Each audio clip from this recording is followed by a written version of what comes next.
Bitch ass nigga. You a piece of shit.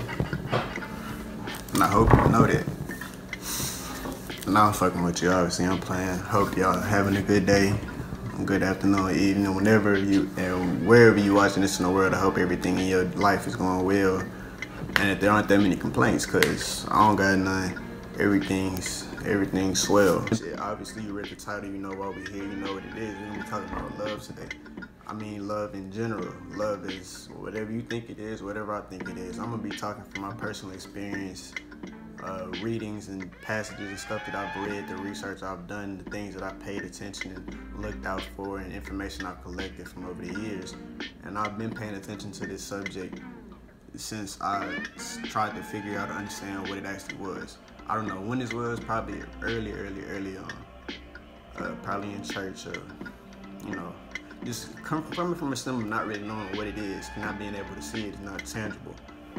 It's not in the dictionary, or, you know, there's no real definition, or you know, people can't really tell you what it is like that. Or if they do try, it's gonna be difficult, or you'll hear something from so many other different people. And really, nobody's probably ever told you wrong. And everything they said is true in some one way or another. There's two faces to everything. Nothing can exist with one face or with one side. So, love came before anything else in the world. God created this world out of love and out of a need to love His subjects and His creations, expecting that in return, obviously. Shit, love came before hate, before pain, before any all of that. Love was created from a being, obviously, God, Allah, whatever you call Him, whatever your religion is, even if you don't believe in Him. That's what I believe, that a higher power made this force, and He gave it to us.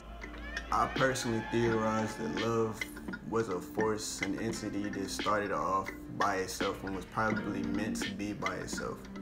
But obviously that's not the case, and nowadays, in this very moment, there's so many other forces in the world that they're up there, they're powerful. They knocking shit down for real. Originally there was love, and then there was probably, I'd say, hate. I'd say hate. Hate? Nah, I don't want to say hate. I'm referring to whenever, you know, Adam and Eve, they did their little fuck up and they got everything the way it is now. Fuck y'all. Nah, I'm playing. I guess I fuck with y'all, Adam and Eve, y'all the OGs and this shit. But yeah, everything that came after love, hate, pain, jealousy. Well, I guess I was gonna say envy, that's the same thing. A lot of that shit came afterwards. After we told God we wanted to do our own thing, He said, shit, if that's the route you want to take, you can still have love, but you're gonna open the door, open a big ass door to a whole bunch of other stuff that can come in and mix in with it. And shit, now we fighting, people out here fighting for love, or fighting to make a switch from the pain that they've been suffering from the past, and trying to make they switch into love. Or maybe you don't even know the true power of it, the true power of this intangible thing that people say is great. Y'all, I love you. People say it all the time. You have an idea of what it means, but you know, you always really keep wondering. And I'm sure it's gonna be like that up until the day that it's our time to go when our curtains close. But every day you pay attention, you think about it, you'll get closer to a meaning for you. Everybody has their own meaning, and eventually you'll come to a conclusion of what it means to you, and you'll live by that. Love is, to me, it's a lifestyle. On top of it being a force of nature, a driving force in the world, the glue that keeps us all together, keep us sane, keep our heart wanting to beat, to continue the need or the want to wake up every morning and to get stuff done, to go out and live your life. Jesus, I always say, is probably the best advocate and activist for love in the world. He was the Martin Luther King for love. Yeah, we're gonna say it like that. And obviously, you can't deny that either. If you deny it, fight me. Nah, fuck that. If you deny what I'm saying, fuck you. But no, yeah.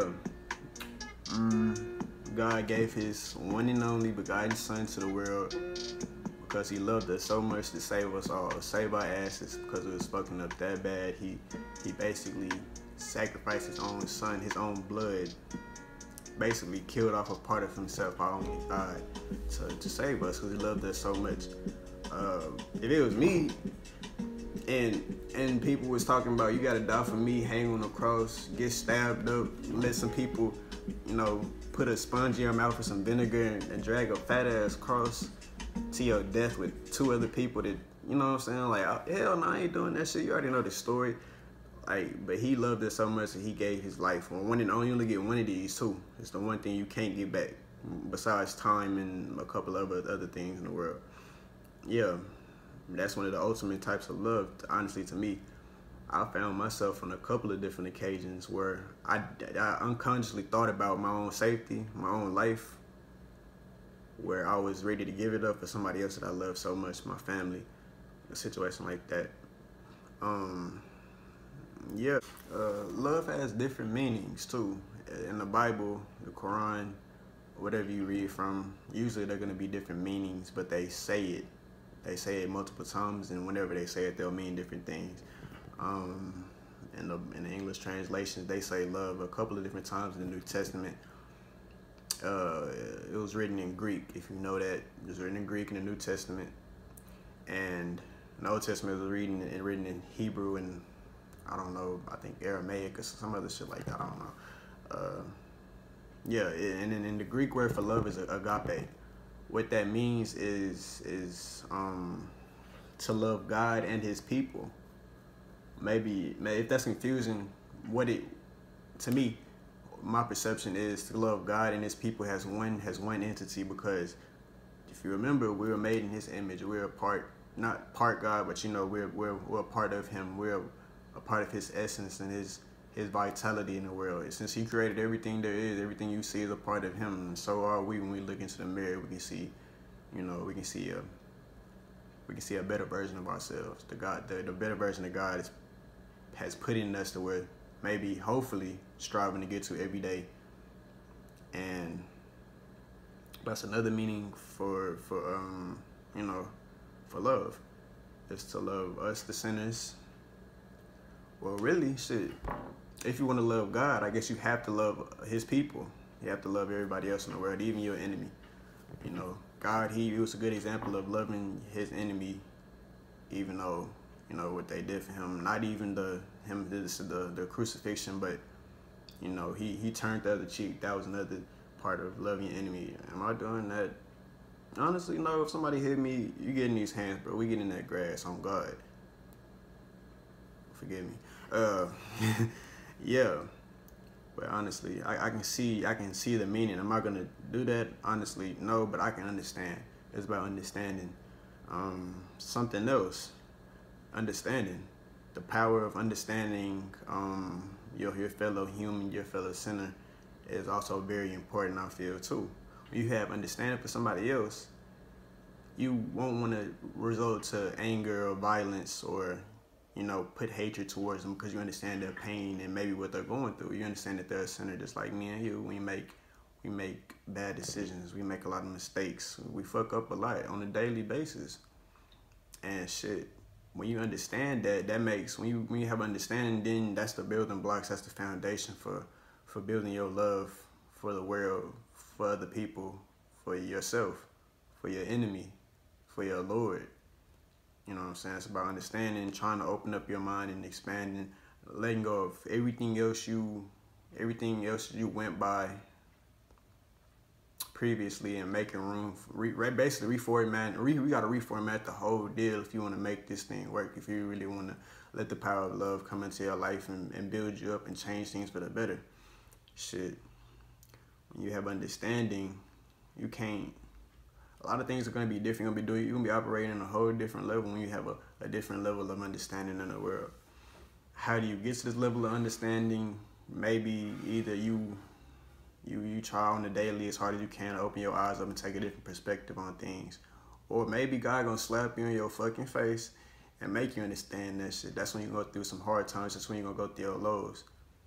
If you keep facing, you keep loving God, eventually you're going to come back up. If you come down to the very bottom, you can't go no further down. You're going to have one option either, or two options, to stay there on your own decision or go up. And shit, obviously, everybody want to go up because you're running out of time. That time is a factor. So don't waste no time on changing, on trying to build yourself to be better. Shit. Another type of love I want to go over is another human differentiation from, it's called platonic love, from the philosopher Plato. Hopefully you've heard of him. If you're not, he's an very old person. He OG back in the day. A lot of artsy people, they know about him. A lot of scholars and teachers and people like them, they know who that is. Go look him up though. He's very interesting. He's a very influential person. You go check him out real quick. Hop on that Wikipedia, you know what I'm saying? Fuck all them teachers who said we couldn't use Wikipedia in school, bro. That shit, all that other shit, citing your source, bro. Fuck all that shit, nigga. Teachers know they use Wikipedia too. Don't even bullshit us like that. But that's some other shit for another time. Platonic love from Plato was obviously it's named after him, but it was a spiritual love. Being on a more spiritual level. That's another, it also links up understanding. You have to understand, or you want to try to understand spiritual aspects of the world. Like spiritual aspects. I mean, understanding other people's spirit, understanding how they are on the inside, understanding yourself on the inside.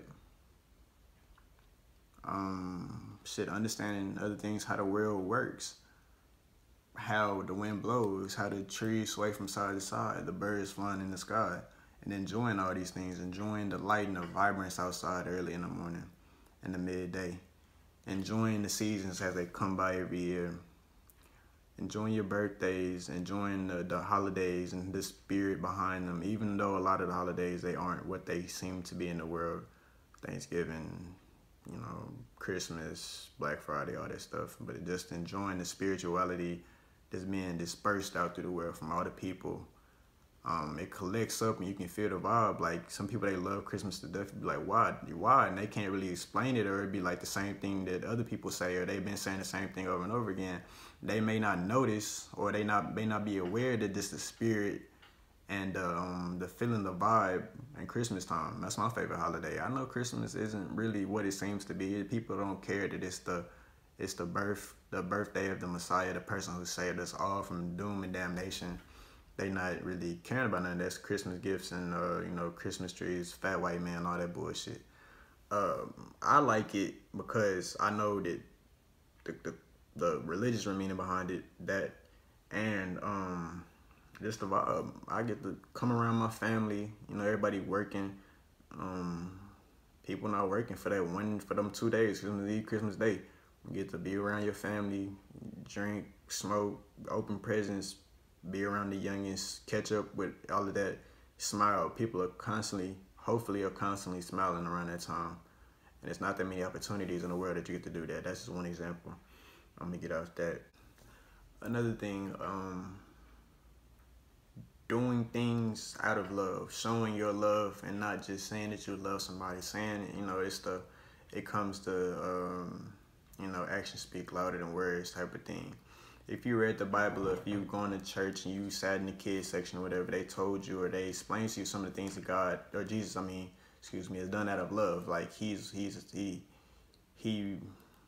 cool with the poorest back in his day, with the poor people, the prostitutes, even the people who weren't all that great. There were the beasts, even the bigger sinners, the debt collectors, the warriors, the people, the higher ups, the politicians and stuff like that who were corrupt. He even loved them too.